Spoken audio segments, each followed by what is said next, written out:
Bonjour tout le monde, dans cette vidéo je vais vous présenter l'utilisation de cette machine qu'on appelle dégauchisseuse raboteuse.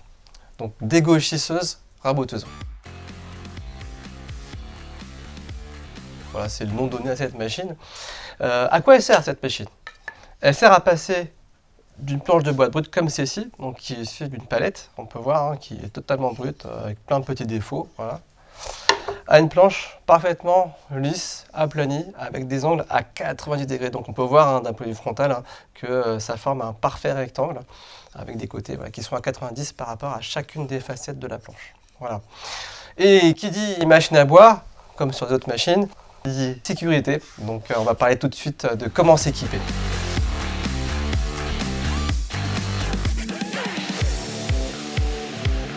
Qui dit pôle bois, dit danger, il va falloir impérativement vous protéger quand vous serez en train de travailler ici. Premièrement, la première source de danger va être le bruit. Il va vous falloir donc un casque de protection auditif. Deuxième danger, la poussière. Il vous faudra donc un masque FFP2 au minimum. Contre les projections, il faudra des lunettes de protection. Et au-delà de tout ce qui est protection individuelle, il faudra aussi vous munir de chaussures fermées. Pas de tongs, pas de sandales s'il vous plaît, des baskets, tennis feront là très bien l'affaire. Tout ce qui sera bracelet avec des éléments qui pendent, s'il vous plaît, retirez-les. Colliers, à la limite vous pourrez les mettre dans votre t-shirt. Cheveux longs, il faudra aussi les attacher. Et enfin, tout ce qui sera manches. Ah oui, alors là c'est vraiment très particulier, si vous avez des manches, un pull à manches longues par exemple, qui pend, il va falloir forcément retrousser ces manches là. Voilà, on a évoqué toute la partie sécurité, maintenant on va pouvoir passer à l'utilisation de la machine.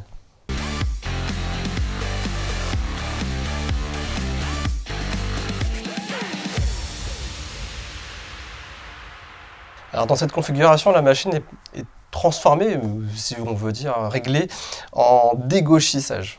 Donc on va y voir tout de suite comment la pointer, comment la régler.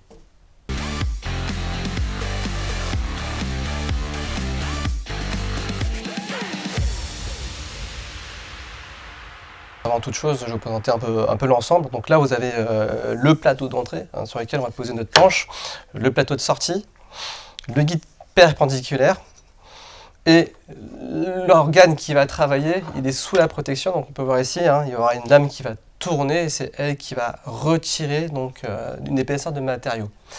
Comment on détermine l'épaisseur de matériau? C'est justement là que ça se passe. Donc là, la machine est tout le temps pointée sur 1 mm de profondeur d'usinage. En d'autres termes, lorsque vous avez passé la pièce, comme ceci, elle va tout le temps retirer 1 mm d'épaisseur de matériau. Donc ça sera pour l'étape de dégauchissage. Et pour continuer sur la lancée de la sécurité, sur la sécurité, on a l'aspirateur bleu qu'il y a derrière, qu'il faudra forcément actionner manuellement avant de lancer la dégauchisseuse avec ce petit bouton vert ici. Voilà.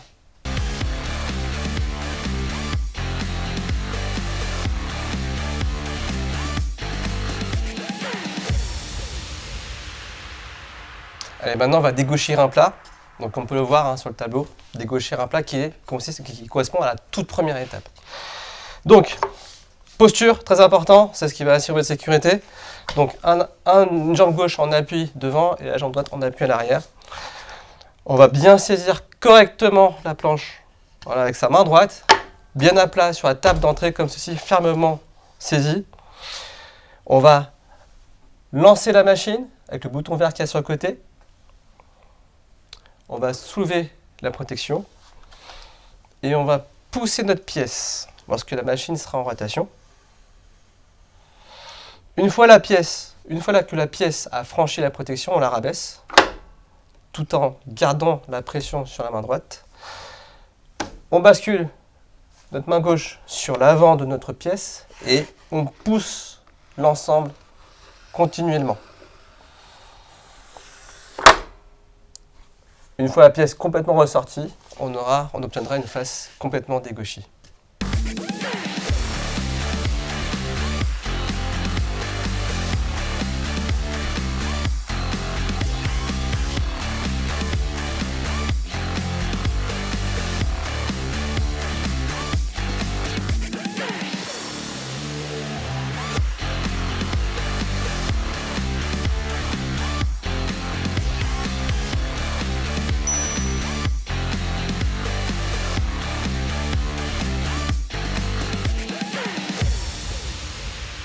Maintenant, notre première face dégauchée, hein, le premier plat, on va dégaucher un champ C-H-A-N-T hein, qui correspond au côté de la planche.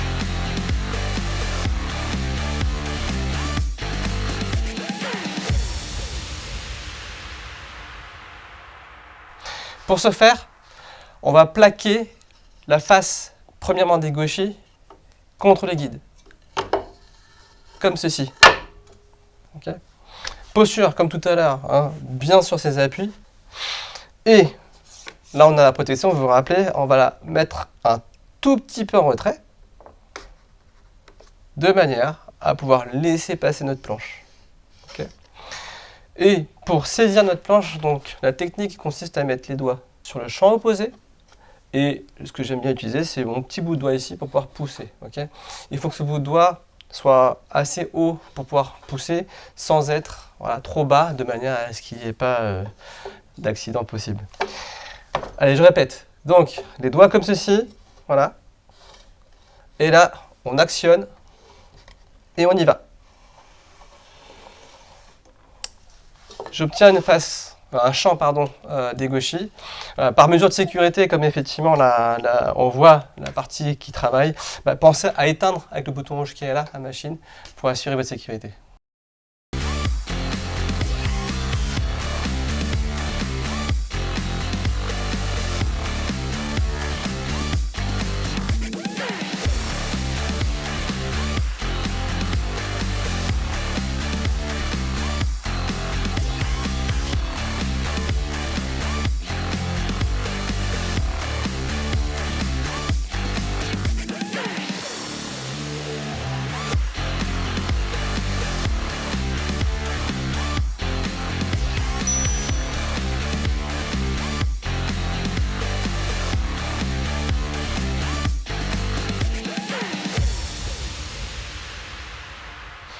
Une fois la première face, premier plat dégauché et le premier champ dégauché, on va passer au rabotage.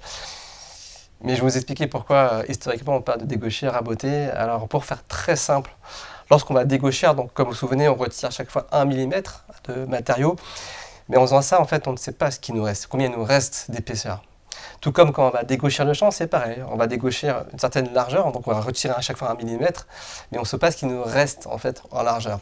Or, le rabotage, donc on peut le voir ici, on a une réglette qui va nous permettre de nous dire qu'à chaque fois qu'on va raboter, il va nous rester tant en épaisseur ou en largeur. Qui plus est, lorsqu'on rabote, on est certain qu'on rabote toujours en parallèle de la face dégauchée et du champ dégauché, ce qui fait qu'on va dresser un rectangle systématiquement. Allez, pour la partie rabotage, donc on va devoir transformer la machine, comme j'ai dit à l'instant. Évidemment, je vous recommande de participer aux initiations bois, en l'occurrence sur la dégauchée sur raboteuse, de manière à voir plus en détail chaque partie qui est transformée, qui est repointée, qui est repositionnée, parce que pas de question de timing dans la vidéo, il faut qu'on fasse court, mais voilà, vous verrez quand même, vous aurez un aperçu très rapide de comment je transforme ma machine, façon Speedy Gonzalez, hein. Voilà. Mais pour rappel, vraiment, venez participer à l'initiation.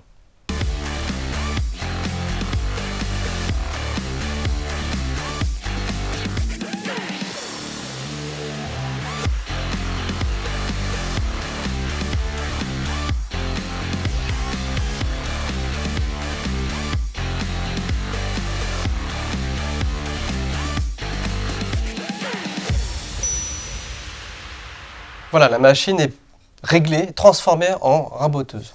Pour la suite, nous allons donc dans un premier temps raboter une largeur. Comment faire? Vous allez donc prendre votre planche ainsi qu'une équerre. Vous allez mettre le manche de votre équerre contre le premier champ dégauché. Donc comme ceci. Vous allez glisser votre équerre donc, tout le long de votre pièce. Et vous allez relever la cote, la largeur la plus importante. Dans mon cas, 66 mm. Donc, les règles veulent que lorsqu'on rabote, on rabote 1 mm à la fois. Donc, si j'ai une cote à 66 mm, je vais soustraire à moins 1, donc je vais obtenir 65. Et donc, je vais devoir reporter 65 sur la table de la raboteuse. On va régler la table de rabotage, comme j'ai dit, à 65 mm. Pour ce faire, on va utiliser la petite manivelle qui est haut. Donc, je vais monter le plateau, comme ceci.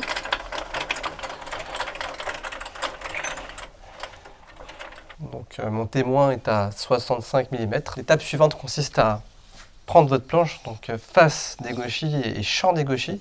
Donc, vous allez placer le champ des gauchis bien à plat le long de la table de rabotage. Veillez à ce que le plat de votre champ des gauchis soit bien à plat, vraiment très important, c'est ce qui va en fait déterminer la qualité du rabotage. Donc une fois que c'est à plat, vous n'avez plus qu'à pousser. On va pousser jusqu'à ce que la machine prenne votre pièce en saisie, donc elle la saisisse fermement et ensuite l'avale, on va dire, l'avaler directement. Donc la machine va prendre votre pièce et elle va être avalée. Donc c'est à ce moment-là vous pourrez lâcher votre pièce et ensuite vous n'aurez plus qu'à la récupérer en sortie.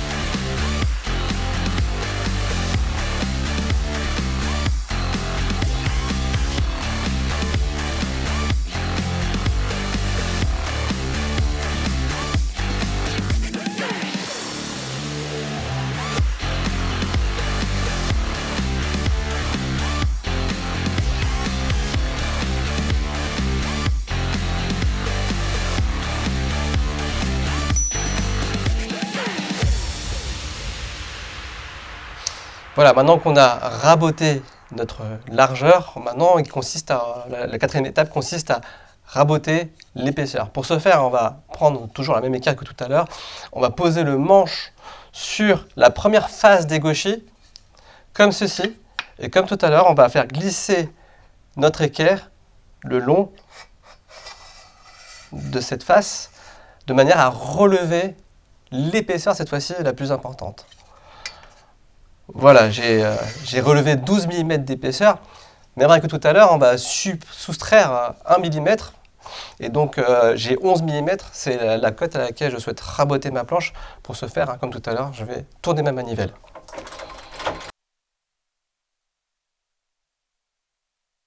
Voilà, le plateau de rabotage est pointé sur 11 mm.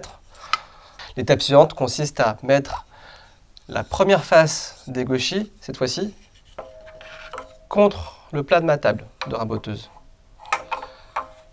Et comme tout à l'heure, on va pousser jusqu'à ce que la machine avale notre pièce. Dès qu'elle est avalée, on la lâche et on la récupère de l'autre côté.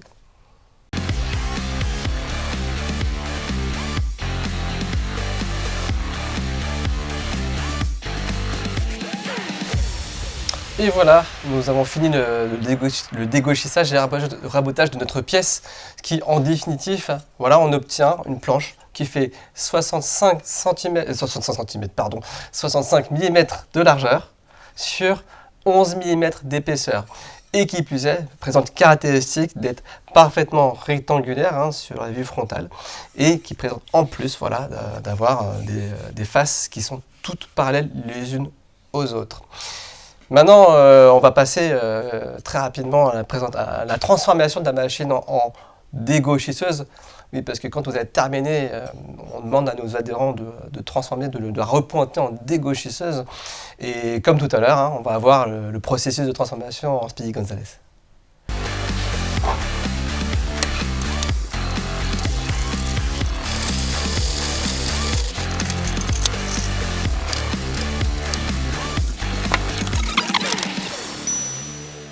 Donc une fois que vous avez fini d'utiliser la machine, pensez bien à ranger vos affaires, à partir avec, et avant, donc repointer les machines à zéro, les débrancher, et enfin, passer l'aspirateur, de manière à ce que l'espace soit net pour les prochains usagers.